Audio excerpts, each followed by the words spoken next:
الحمد لله نحمده ونستعينه ونستغفره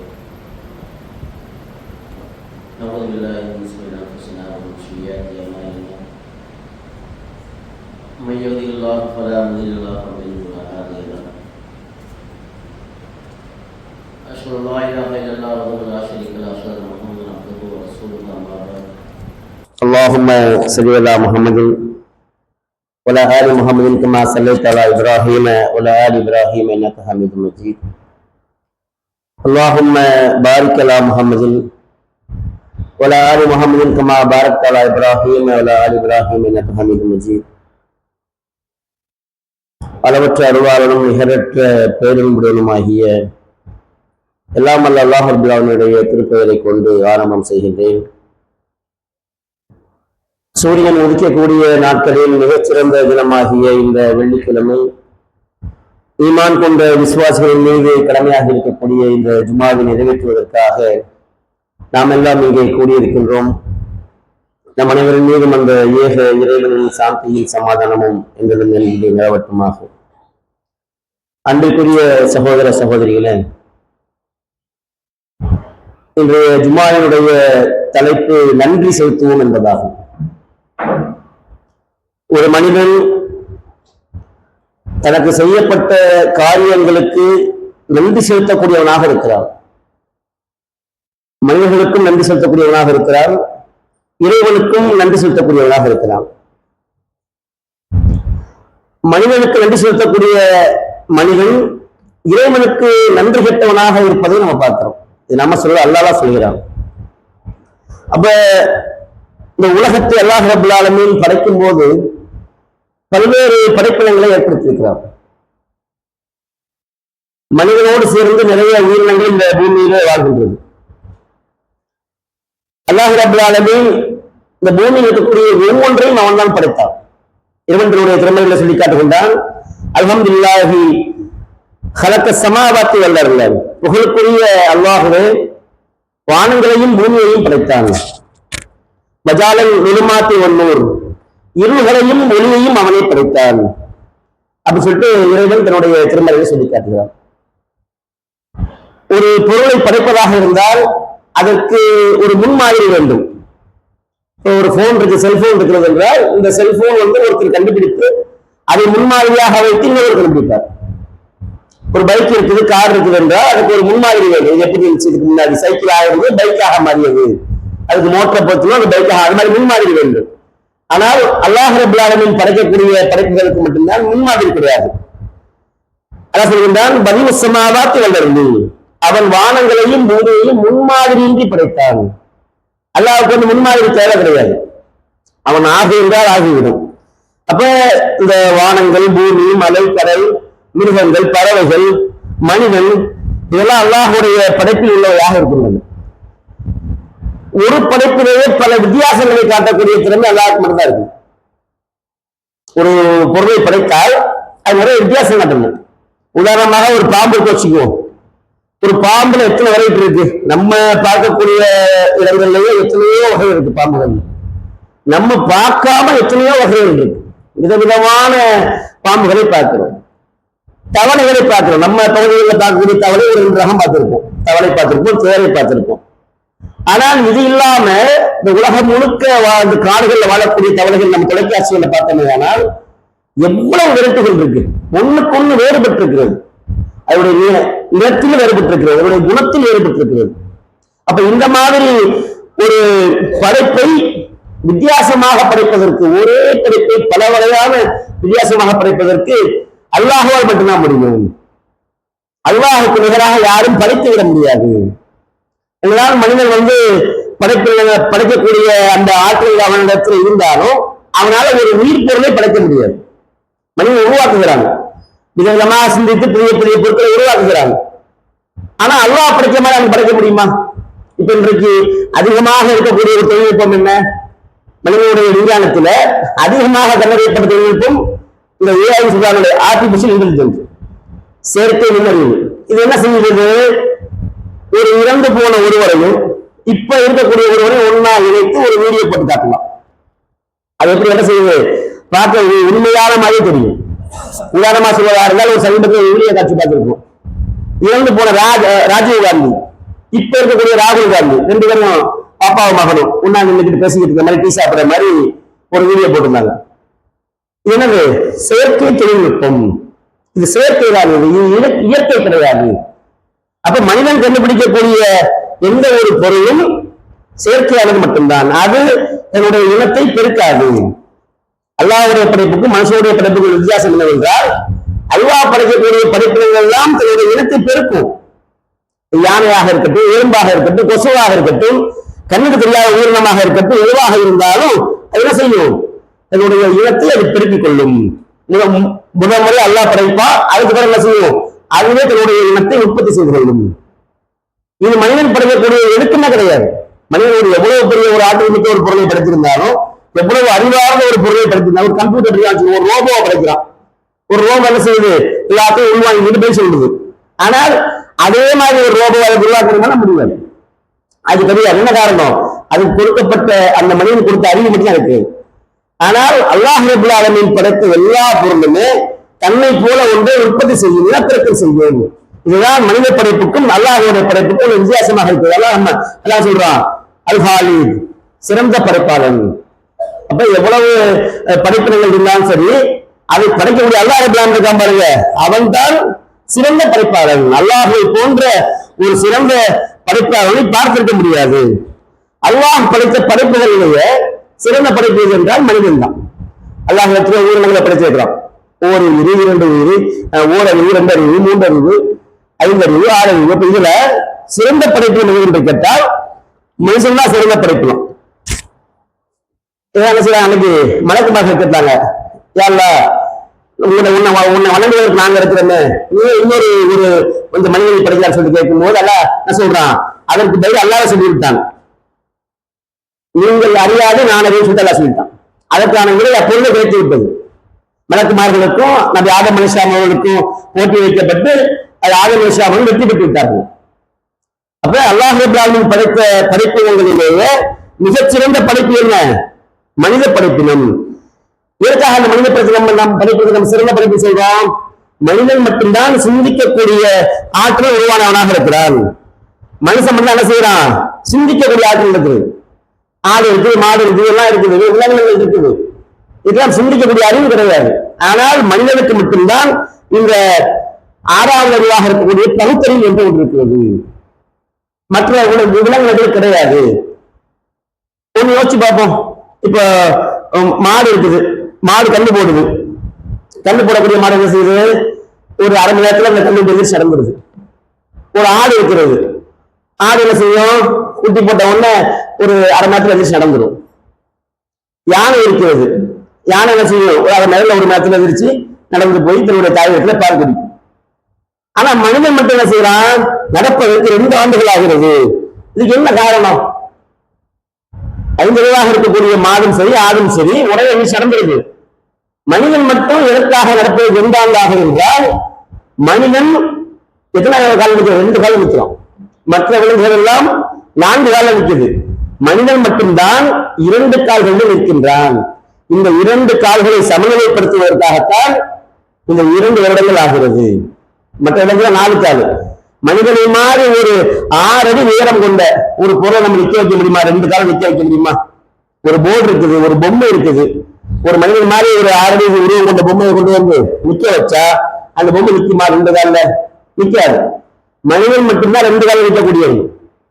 2 காலம் இல்ல, ஒரு காலம் நிற்குவான். ஓடக்கூடிய இடத்துல காலை இருக்காது, பூமியில தரையில காலை படாது. அப்போ ஒரு சராசரி 60 கிலோ எடை கொண்ட ஒரு மனிதன், ஒரு 6 அடி உயரம் கொண்ட மனிதன் இந்த பூமியில நிற்கிறான் என்றால் எப்படி நிற்க முடியுது? அதற்கான பேலன்ஸ் அல்லாஹ் கொடுத்திருக்கிறான். அதற்கான பேலன்ஸ் இருக்கு பாருங்க. ஒரு மனிதன் நிற்கக்கூடிய பேலன்ஸ் அல்லாஹ் கொடுக்கக்கூடியதாக இருக்கிறது. இது எப்படி சாத்தியமாகுது? இது மருத்துவ விஞ்ஞான அறிவியல் இதற்கான ஒரு தீர்வு இருக்கிறது.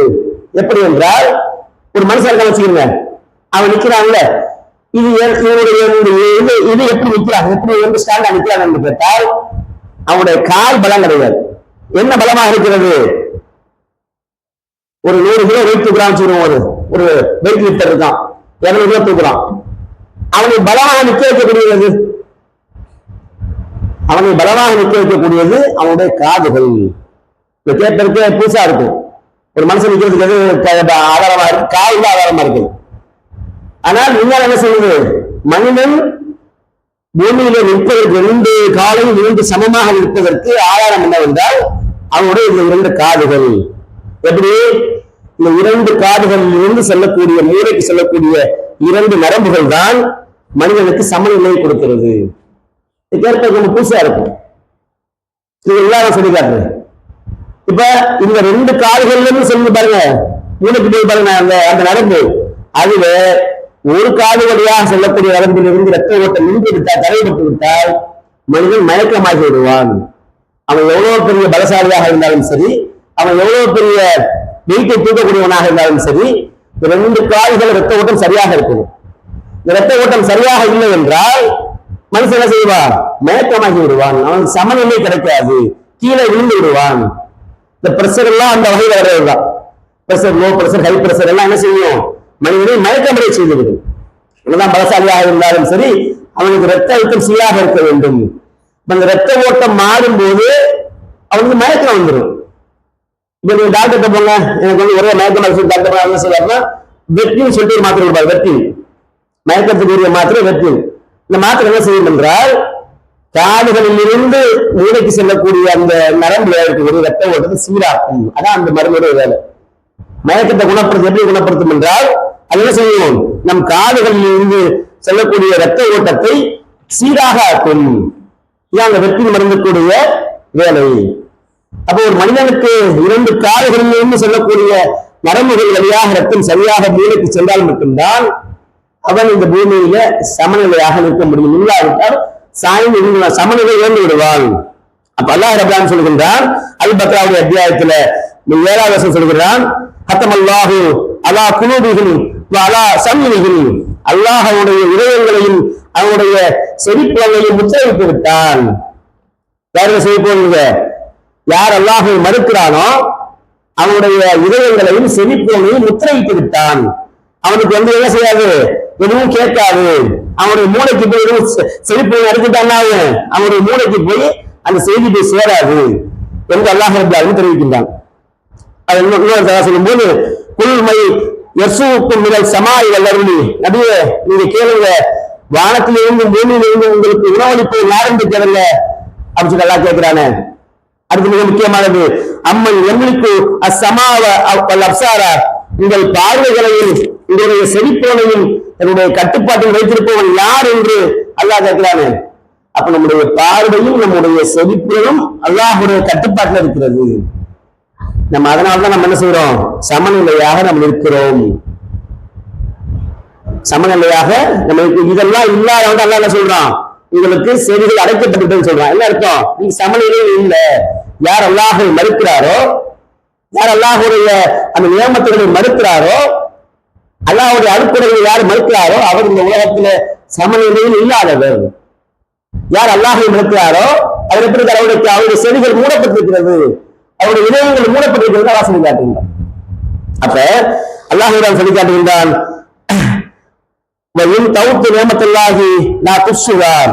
அல்லாஹின் அருட்கொடைகளை நீங்கள் என்ன முயற்சிப்பீர்களானால் உங்களால் ஒருபோதும் எண்ணிவிட முடியாது. அல்லாஹ் இந்த பூமியில உங்களுக்கு தந்திருக்கிறான, உங்களுக்கு உடலை கொடுத்திருக்கான உடனே ஒரு அருட்கொடை. அல்லாஹ் கொடுக்கக்கூடிய அருட்கொடைகளை நீங்கள் எண்ணி பார்க்க நீங்கள் நினைத்தீர்களானால் அது உங்களால் முடியவே முடியாது. அப்ப நம்ம என்ன செய்யணும், அல்லாஹுடைய அருட்கொடைகளை எண்ணி அதற்காக நம்ம என்ன செய்யணும், அந்த அற்புதமான படைப்பாளர்களுக்கு நாம் நன்றி செலுத்த வேண்டும். அல்லாஹ் ரப்பல் ஆலமீனுக்கு நம்ம நன்றி செலுத்தக்கூடிய அடியாராக இருக்க வேண்டும். அல்லாஹ்வுக்கு மாறு செய்யாத அடியார்களாக இருக்க வேண்டும். அல்லாஹ்வுடைய அருட்கொடைகள் என்ன, நம்முடைய உடல்ல இருக்கக்கூடிய அருட்கொடைகள் என்ன, நம்முடைய கண்கள் அல்லாஹ்வுடைய அருட்கொடை. எத்தனை பேர் கண்ணாடி இல்லாம பார்க்கிறோம், கண்ணாடி ஏன் தேவைப்படுது, கண்ணுடைய அந்த பார்வை மங்கும் போது மூக்கிட்டையோ ஏதாவது ஒண்ணு மங்கும் என்ன செய்யுது, நமக்கு கண்ணாடி தேவைப்படுது. கண்ணாடி இல்லாம நம்ம இருக்கணும், அது அல்லாஹ்வுடைய அருட்கொடை இல்லையா? நம்முடைய காதுகள் சீராக கேட்கிறது, அதுக்கு ஒரு இயந்திரத்தை பொருத்தாம இருக்கிறேன், அது அல்லாஹ்வுடைய அருட்கொடை இல்லையா? நம்முடைய இதயம் சீராக இயங்குகிறது, அதுக்கு ஒரு கருவியை பொருத்தாம இருக்கிறேன், அது அல்லாஹ்வுடைய அருட்கொடை இல்லையா? அல்லாஹ் கொடுத்த அந்த 2 கைகளையும் 2 கால்களையும் வச்சு நம்ம நடக்கிறோம், ஓடுகிறோமே, இது அல்லாஹ்வுடைய அருட்கொடை இல்லையா? நம்முடைய உள்ள இருக்கக்கூடிய உறுப்புகள் சீராக இயங்குகிறது, இதெல்லாம் அல்லாஹ்வுடைய அருட்கொடை இல்லையா? இந்த அருட்கொடை எல்லாம் நீங்கள் எண்ணி பார்த்தீர்களானால் உங்களால் அல்லாஹ் இந்த அருட்கொடை எண்ணி விட முடியாது. அவ்வளவு அருட்கொடை இருக்கிறது நம்ம உடம்புல இருக்கிறத. இந்த ஒவ்வொரு உறுப்புகளும் அல்லாஹ்வுடைய நியமத்தாக இருக்கிறது. உதாரணமாக என்ன, சாதாரண ஒரு விஷயம், நம்ம சிறுநீர் வைக்கிறோம்ல, ஒண்ணுக்கு போறோம், ரீசர்ச் போறோம், சாதாரண ஒரு விஷயம், ஒரு அற்பமான விஷயம், நம்ம அற்பமாக கருதக்கூடிய ஒரு விஷயம். இந்த சிறுநீர் கழிப்பதை கூட அல்லாஹ் நாடினால் என்று நடக்காது. இந்த சிறுநீர் கழிக்கிற பாருங்க, நம்ம ரொம்ப சாதாரணமாக கருதக்கூடிய இந்த செய்தி விஷயம், இது அல்லாஹ் ரப்பல் ஆலமீன் அல்லாஹ் நாடகம் இருக்கு. அல்லாஹ் நமக்கு அந்த அருட்கொடையை கொடுத்தால் மட்டும்தான், இந்த சிறுநீரகங்களை சரியாக நமக்கு கொடுத்தால் மட்டும்தான் நம்ம சரியாக சிறுநீர் கழிக்க முடியும். யோசிச்சு பாருங்க, நம்முடைய மக்கள் நிறைய பேர் சிறுநீர் கழிப்பதற்காக மாசத்துக்கு ஒரு 10,000 ஒரு 15,000 ரூபாய் செலவு பண்ணக்கூடிய செய்தி நம்ம கேள்விப்பட்டிருப்போம். ஆச்சரியமா இருக்கு, சிறுநீர் கழிக்கிறதுக்கு 15,000 ரூபாயா?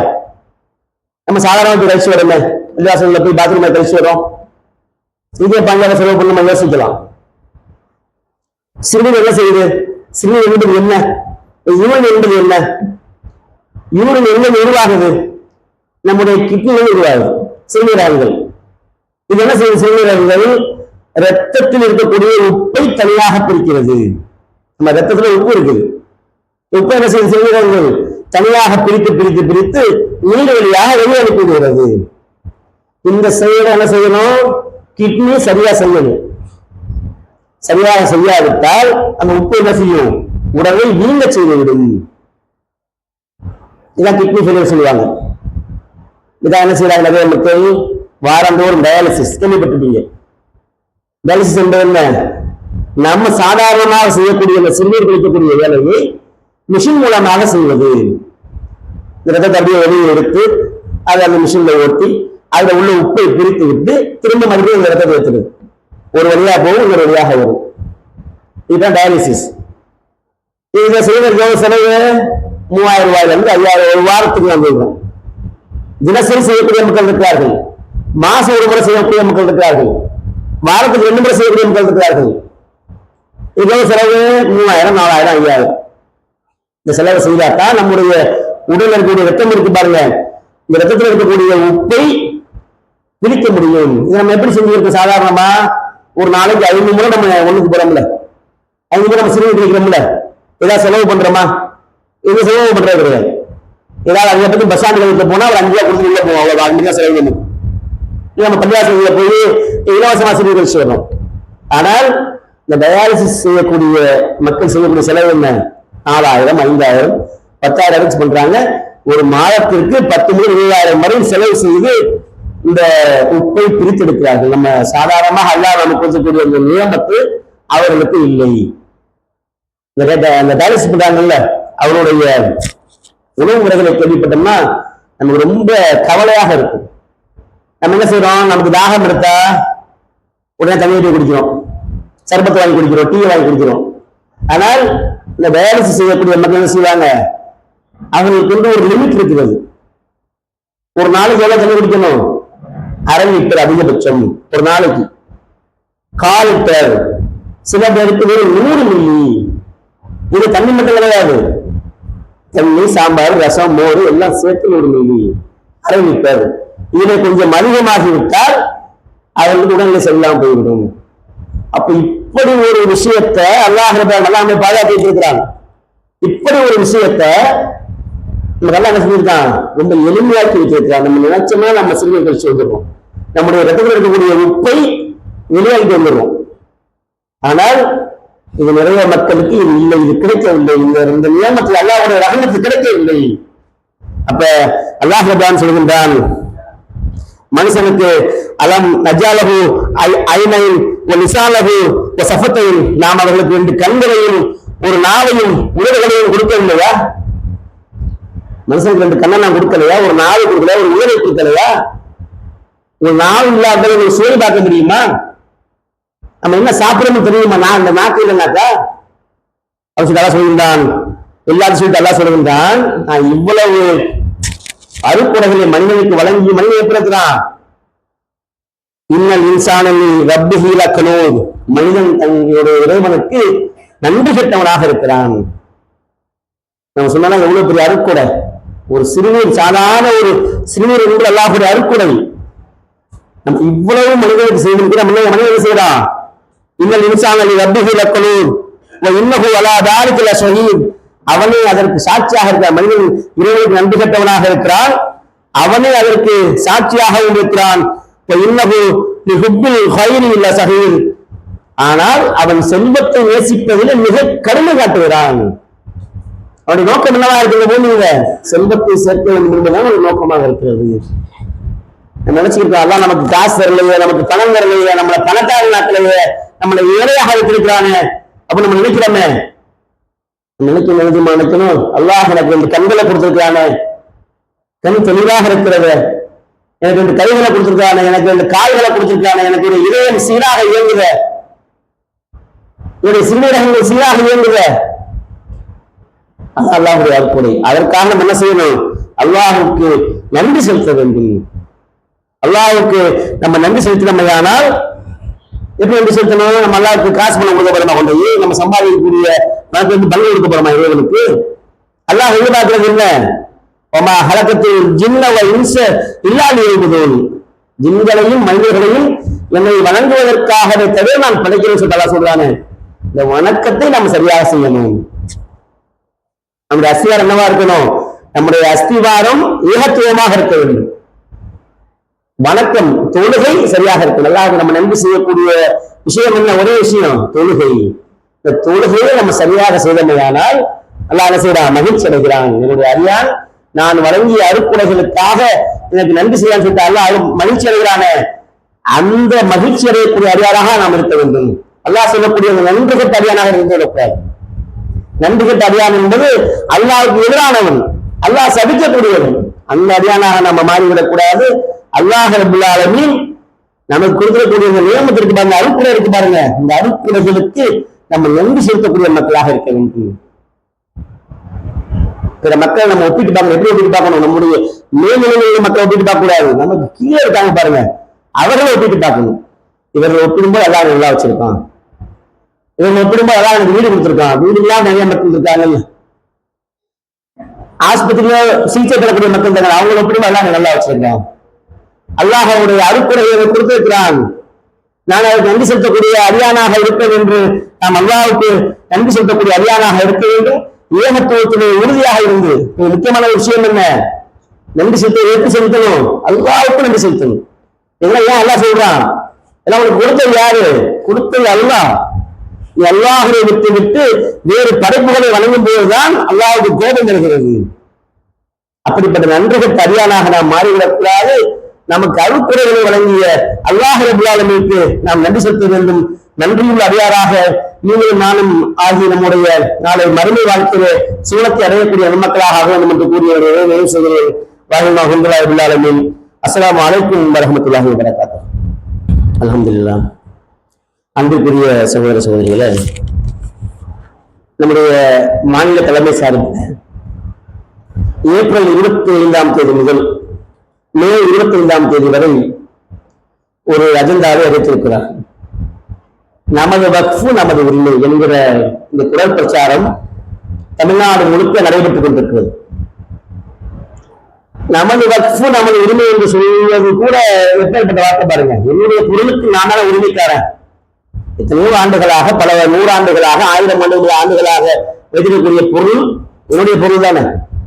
அதனுடைய உரிமை என்று சொல்லக்கூடிய நிலை நமக்கு ஏற்பட்டிருக்கும். என்ன காரணம்? முஸ்லிம்களுக்கு எதிராக நடத்தப்படக்கூடிய அந்த செயல் திட்டங்கள், சட்ட திருத்தங்கள் வரிசையாக என்ன செய்யறாங்க? ஒவ்வொரு திருத்தங்களா கொண்டு வர்றாங்க. வரிசை ஆகி போச்சு வக்ஃபு வாரிய திருத்த சட்டம். இது அவங்க சொல்லக்கூடிய காரணம் என்ன? இந்தியாவிலே அதிகமாக இருக்கிறது பாதுகாப்பு துறை இருக்கிறது, ராணுவத்துக்கு இருக்கிறது, 2வது இருக்கிறது ரயில்வே இருக்கிறது, 3வது வக்ஃபு வாரிய திருத்தம் சொல்லிட்டு ஒரு தவறான செய்தியை பரப்பதை பார்க்கிறோம். இது தவறான செய்தி. ஏன் இதை பரப்புறாங்க? இப்ப முதலிடம் ராணுவம் எப்படி இந்தியாவுடைய நம்பர் 1 பொசிஷன் ராணுவம். ரெண்டாவது ரயில்வே, அதுவும் கவர்மெண்டோட. கவர்மெண்டே இல்லாம சிறுபான்மையாக இருக்கக்கூடிய முஸ்லீம்களுக்கு மூன்றாவது விதமான மக்கள் நினைப்பாங்க. இந்த நினைப்பை உண்டாக்க வேண்டும் என்பதற்காகத்தான் இந்த ஒரு வயல் பரப்புகிறார்கள். உண்மையிலேயே நம்ம முஸ்லீம் சமுதாயத்துடைய சொத்துக்கள்லாம் மூன்றாவது இடம்லாம் கிடையாது. இன்னைக்கு ஒரு கோயிலுக்கு இருக்கக்கூடிய சொத்துக்கள் எடுத்து பார்த்தோம்னாக்கா ஒரு கோயிலுக்கு இருக்கக்கூடிய சொத்து நமக்கு அது ஈக்குவலா சொல்ல முடியாது. திருப்பதியில ஒரு நாளைக்கு வரக்கூடிய அந்த கலெக்ஷனை கனெக்ட் பண்ணி பார்த்தோம்னா அதை வந்து எப்படி வச்சுக்கிறீங்க, இதெல்லாம் எங்கேயே போயிடும். அப்ப இதெல்லாம் எதுக்கா செய்யறாங்க? இஸ்லாமியர்களை ஒரு அவர்கள் மீது அவர்களை பரப்பி ஒரு வெறுப்பை உண்டாக்குவது, வெறுப்பு பிரச்சாரம். இதை செய்வதற்காகத்தான் இந்த என்ன செய்யறாங்க, இந்த சட்டத்தை போடுவதற்கு முன்னால் இந்த மாதிரி செய்திகளை பரப்புறாங்க. நம்ம என்ன செய்யறாங்க, மாநில தலைமை அந்த சட்டத்தை நிறைவேற்றிட்டாங்க. அல்லா பாதுகாப்பு நம்முடைய ரக்கு சொத்துக்களை நம்முடைய சமுதாயத்துக்கு ஒப்படைக்கணும். இதெல்லாம் யாரு கொடுத்தது? பல செல்வந்தர்கள் இந்த சமுதாயத்துக்காக கொடுத்தது. அது சரியாக பயன்படுத்த வேற விஷயம், அது நம்ம பேச வேண்டாம். ஆனால் சொத்துக்கள் நம்ம சமுதாயத்தை சார்ந்தது, நம்ம யாருக்கும் அபகரிக்கிறது கிடையாது, யாருக்கும் போய் நம்ம வந்து புரிந்து வருவது கிடையாது, யாருடைய சொத்தை அபகரிப்பது கிடையாது. எல்லாமே நமக்கு தானமாக கொடுக்கப்பட்ட சொத்துக்கள். இதை அபகரிப்பதை என்ன செய்யறாங்க, ஒரு சட்டத்திற்கு உண்டாக்குகிறார்கள். அதற்கு எதிராக நம்முடைய மாநில தலைமையை செய்திருக்கக்கூடிய இந்த ஒரு மாத கால அஜெண்டாவில் நம்ம என்ன செய்ய போறோம்? தெருமுனை கூட்டங்கள், தெருமுனை பிரச்சாரங்கள், நோட்டீஸ் விநியோகங்கள், பொதுக்கூட்டங்கள், தர்பியாக்கள், இந்த மாதிரி நிகழ்ச்சிகள் நம்ம செய்யறோம். இந்த கருத்துக்களை மக்களுக்கு எடுத்து வைக்கிறோம். வக்ஃப்னா என்ன, அது நம்ம ஏன் நம்ம அதை உரிமை நம்ம சொல்றோம், நம்ம எப்படி உரிமையாக மக்கள் நினைக்கிறாங்க, நமக்கு என்ன சம்பந்தம், ஏதாவது பள்ளியார் சொத்து போய் நமக்கு நம்ம சொத்து கேட்டாங்கன்னு பாக்குறாங்க. அப்படி பார்க்கக்கூடாது. இதுவும் நம்முடைய சொத்து தான், இதுவும் நம்முடைய சமுதாய சொத்து தான். எனவே அதற்கான செயல்திட்டங்கள் நம்முடைய கிளை சார்பில் அறிவிக்கப்பட்டிருக்கிறது. அது மாதிரி அறிவிக்கக்கூடிய செயல்திட்டங்களை நீங்களும் பங்கெடுத்து அல்லாஹ்வுடைய அந்த ஆலயத்தினுடைய சொத்துக்களை பாதுகாப்பதற்காக நம்முடைய பங்களிப்பை செய்ய வேண்டும் என்று கூறி அஸ்ஸலாமு அலைக்கும் வரஹ்மத்துல்லாஹி வபரகாத்துஹு.